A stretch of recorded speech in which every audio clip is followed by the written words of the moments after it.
Paano nga ba ang maging isang ina para sa may epilepsy mong anak? Siya po si Melissa, ang babaeng bawal magpahinga. Dahil sabi niya, kapag siya ay sumuko, wala silang isusubo. Ako po'y karaniwang taong lamang, kayo't kabayo, yan ang alam. Karaniwang hanap buhay, karaniwan ang problema, magkain damit at tirahan.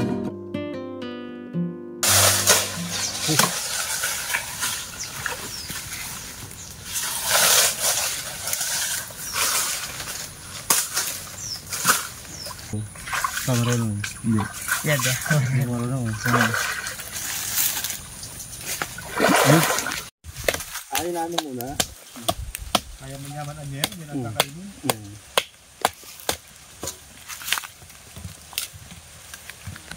Pwede ko may patungan na ano.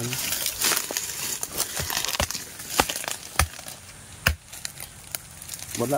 Wala pang laman, walang kakainin. Mura pa. Nakita ko yan. Bali ito yung bunga ng hasa o pawid. Ang tawag dito ay tibal. Tibal. Kung maalala nyo, may mga nasamahan na tayong kumakain ito. Ayun kay ate, minsan ito rin yung kinakain niya dito kapag may bunga na parang buko lang yung laman. Ano? Ampul. Ampul lang.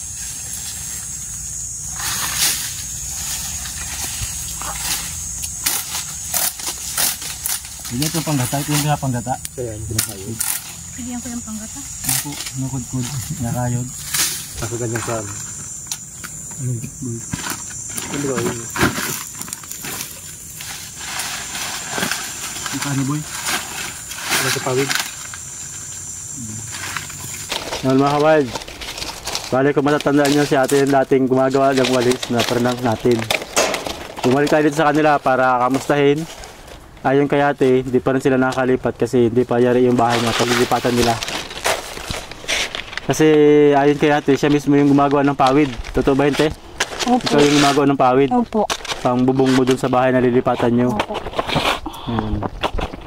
Bali, araw-araw nangunguha sa atin ng pawid pagkatapos dadalhin dun sa titirahan nila, lilipatan para makalipat sila pagka nayari na. Ibig sabihin natin, ito pong pawid na ito hindi pambinta. Hindi po, pambubong po sa bahay. Pambubong talaga. Pero dati ba gumagawa ka ng pambinta nito ate? Dati po, pag may na-order. Pag may na-order? Opo. Ilang taon ka nung mag-umpisang gumawa ng pawid? Siguro po mga ano pa lang ako, mga 10 years old. Ah, batang-bata pa, ano? Bata pa po ako. Nakikipagpawiran po ako nun para may, ano, paghapon may pira. Ayun, para maging pera. Ayan. Bali, kung kukuha kayo ate ng sasa, ng pawid, tapos diretso nyo rin gagawin maghapon, ilang pawid ang kaya nyo gawin kung sakaling mangunguha pa kayo? Ano po, siguro po mga 60 lang. 60 lang pag mangunguha pa kayo. Magawa pa po akong kawayan, ano pa ng balingway. Ano, 60. Ito po, binibili nyo. Kinuhan ako dyan sa gubat. Ah, kayo rin ang nanguha. So yun pala mga kabal, magawa sa atin ng walis, pawid, tapos huli ng isda dyan po sa gilid ng dagat.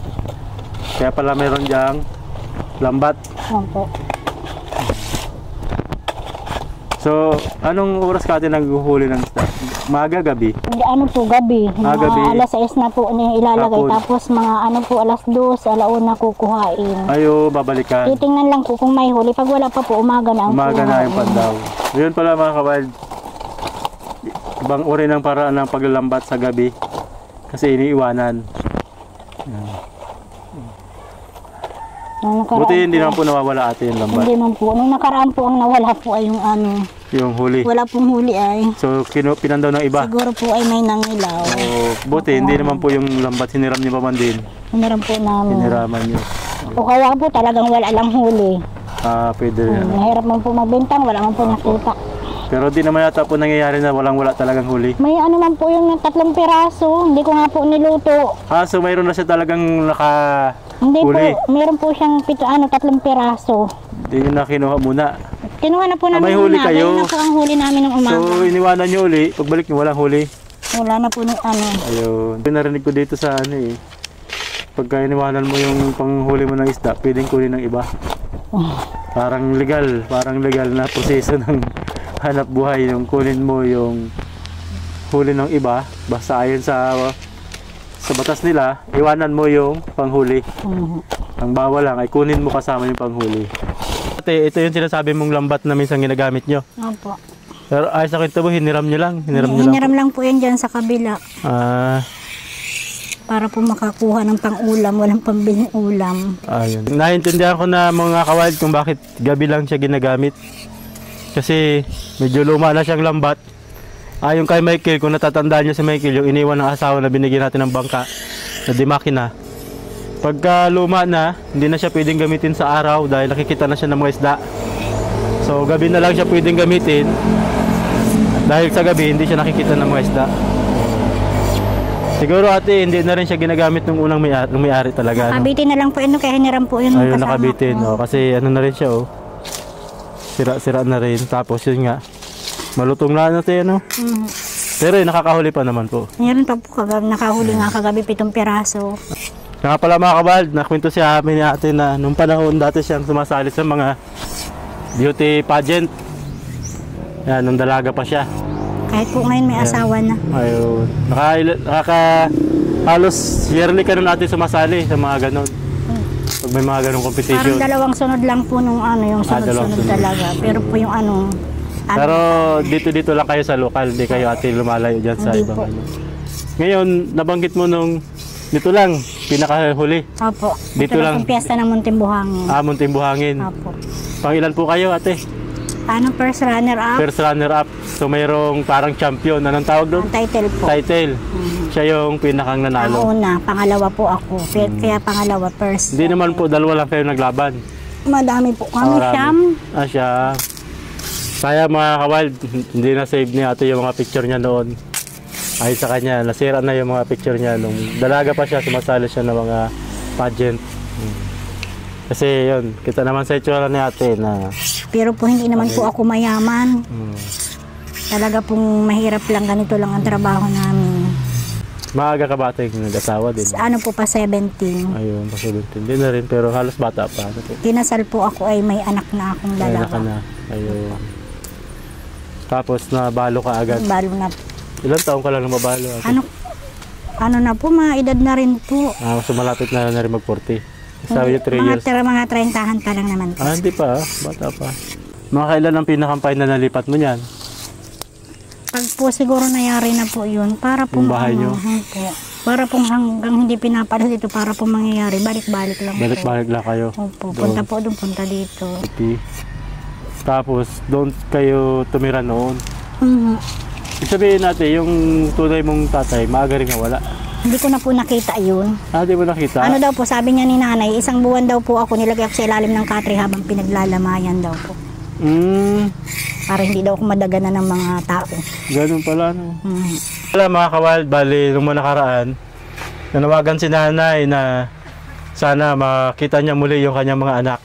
Kasi ayon sa kwento ni ate, nagkahiwalay si nanay sa yung una niyang asawa sa ano pong lugar ate? Sana, saan kayo nagkahiwalay? Sa Isabela? Isabela. Yan, Saan sa sa Isabela. Upo ka Tapos, lang po, mami. napadpad si nanay dito, Upo ka dyan, upo lang ako. di na siya nakabalik sa Isabela. Sa Maynila ako naglaki. Ayun. Tapos nagkahiwalay sila, napadpad si ate, si nanay, nakapangasawang muli si ating anak, pero yung mga anak na yun ni nanay sa Isabela, hindi na sila nagkita. Yun yung gusto ni nanay, sana makita niyang muli yung mga anak niya na naiwan doon. Ang lugar po nito ay Bicol, Camarines Norte. Tapos nasa Paracali po sila. Bayan ng Paracali, Nakikita ka sa camera. lalawigan ng Camarines Norte, dito po sa Bicol. Andito lang. Anong pangalan? Cecilia Bautista. Tapos ano pa? Jody Bautista din. Ano pa po? Puro kasal kami sa Ano pa yung lalaking pangalan? lalaki si Jerry Bautista. Ayan. Ayan, siya po yung mga anak ni nanay na matagal na Kala ko po. 4. Ilang dekada niya nang di nakikita. Gusto ni nanay makakontak, baka makita pa siyang muli. Tatlo lang. At yun, Sana po kung napapanood po ninyo, mapanood nyo po itong muli at comment po ulit kayo para magkita po ulit kayo nito ni nanay. Ay nga po. Bali, may kapatid po kayo dito na si Ate Melissa. Ate Melissa po. Yung naging kapatid nila, ano po? Siya lang, si Lisa lang. Ikaw lang ate, ang kapatid nila dito. Bali, nagkaanak po si nanay ng isa, si Ate Melissa. Siya po yung napuntahan namin dito. Anak ko yan si Melissa. Oo po, ayun. Si nanay po ay taga Lingaling, Santa Maria, Isabela. Oo. Yun. Ito nga pala mga kabal, yung nagiging parang trophy ni ate kapag sumasali siya sa mga parang beauty contest o mga tawag nito ay kandidata dito sa probinsya. Kahit may asawa na si ate, bagay may nakakalaban mo ate, may mga asawa na rin. Kumbaga, competition Pare-pareho po kaming may asawa. competition ng mga misis. Apo. Parang gano'n. Gamot. Walang gamot. Wala po. Madalas Kahapon po nakabila akong 2 piraso. Di ba mura lang po yung gamot sa ganyan? Ano po, 850 yung sa bote, 5 araw niya lang iniinom. Ayo, pag 5 araw lang. Tapos po yung binili ko kahapon, nagbili akong 2 piraso at may pera nga po siya napagbintahan sa walis. 2 pirasong tabletas. Magkano po ang 2 pirasong? 31 ang isa. Oh, di 16, dalawa. Hindi po nakakainom. Ano po yan? Minuto lang po ang palipas, kikisay na naman. Ganun po ang ano niya pag di nakakainom. Mayat maya po maghapon magdamag hanggang sa sige-sige lang hanggang madala na naman ang ospital pag di po nakainom ng gamot. Pag sinusumpong po siya, ano po nangyayari? Ano po yung sumpong niya po pag maganyan po siya, magugulat ng ganyan, tapos gaganyan-ganyan na po yung parang natas ng mata. Minsan po tatampalin ko yung parang nawawala po. Minsan gagayaan na naman. Pero pag yung sa gabi po tulog po siya, bigla na lang po siya natutuluyan talaga magkisay. Naninigas po siya, nataas ang mga kamay. Gaano po katagal? Siguro po mga ano lang naman po, parang segundo lang naman, madali lang din. Segundo, mawala lang din. Parang yung nag-CR ka lang ganyan, yung Parang mabibilis nasa shock siya, sumiar, no? Shock, ganun lang tapos po. naggaganon.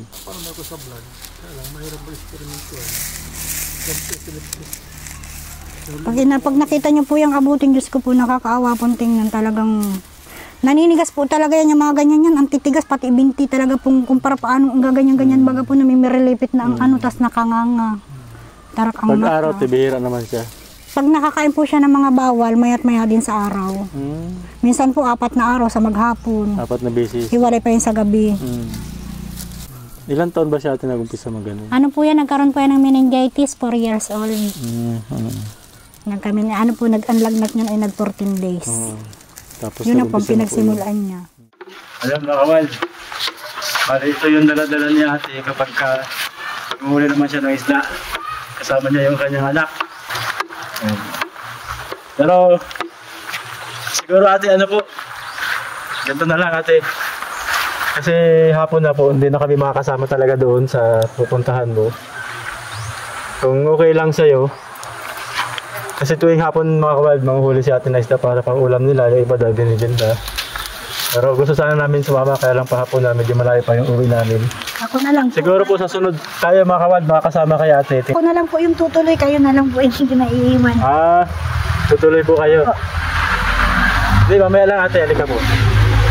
Ikakanak po ngayon, tapos mamaya pong pagdilim, titingnan-tingnan lang po kung ano. Dito po nilalagay yung huli. Opo. Mga anong oras po? Mamaya po mga alas 9, magtitingin na po ako ng huli, ilalagay ko na po dito. Tapos iiwanan ulit. Iiwanan po ulit, umaga na po ulit yung balik ko. Ayun. So yun mga kawal, bali, 2 beses nila kung tawagin dito pinapandaw para tingnan yung huli. Kaya lang, medyo malayo pa yung uwi namin, hindi kami makasama. Pero sa sunod siguro mga kawal, makikita natin yung panghuli ng isda ni ate. So sa ngayon, ate, bigyan ka lang namin ng pinakamatutulong po namin sa iyo, ano po. Pero sana makita nyo po yung mga kapatid nyo. Bali may 3 pa pala kayong kapatid sa Isabela. Matulong namin to sa iyo, ate. Sige ate, hawakan nyo po. 1, 2, 3. Ayan ate, 4,000. Thank you.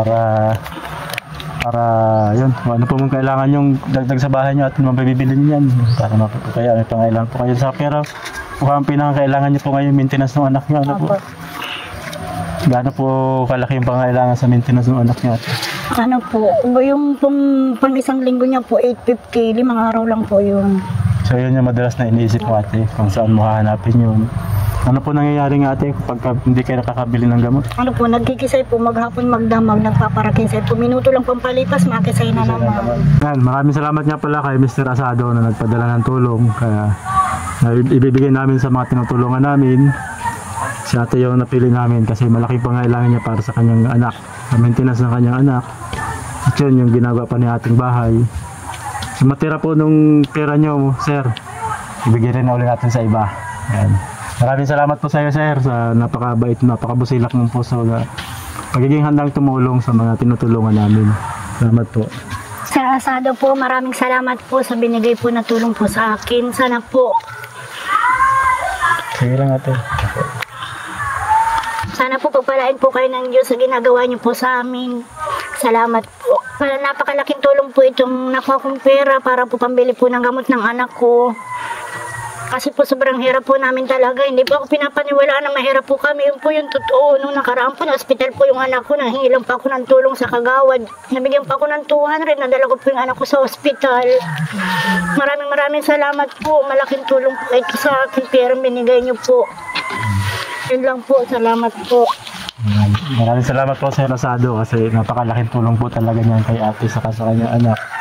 Kasi yun, hindi si ate masyado makaipon pambili ng gamot ng anak niya kasi nga nagtatrabaho siya para makagawa siya ng pawid, magawa siya ng bagong bahay sa paglilipatan niya kasi itong tinitirahan nila mabawiin na ng may-ari, kailangan na lumipat nila ate. Pwede po sana ako magtrabaho kaso po yung bantayan ko po may nanay po akong bulag, yung anak ko po may epilepsy, di po ako makapagtrabaho sa mga restaurant, mga po ganyan. Hindi ko po sila maiwan. Kahirap na sitwasyon ni ate nga naman po. Nalagaan niya yung nanay niya, inalagaan niya pa itong anak niya. Pwede po sana magtrabaho kaso yun lang po yung problema Hindi ko. makapagtrabaho si ate. Yan yung nanay. Sana nga mga kawal, tanging pangarap ni ate. Nakita niya yung tatlo niyang kapatid sa Isabela na mula sa umpisa din niya nakita. At saka si nanay, yun din ang tanging hiling. Nakita niya yung kanyang tatlong anak na may 4 na dekada nang din nakikita ni nanay dahil nagkahiwalay sila mag-asawa. Nakarating si nanay dito sa Bicol, nakapag-asawang muli, si ate yung anak. Tapos noon, hindi na niya nakita. At ngayon gusto makita ni nanay bago pa mahuli yung lahat, gusto ni nanay makita siguro para makahingi rin ng tawad si nanay at siyempre makita niya muli yung kanyang mga anak. Sana mapatawad yung nagawa ni nanay o ano man po yung dahilan. Yun. Comment lang kayo dyan mga kawal. Maraming salamat po, Sir Asado. Salamat po. Kabutihan nyo.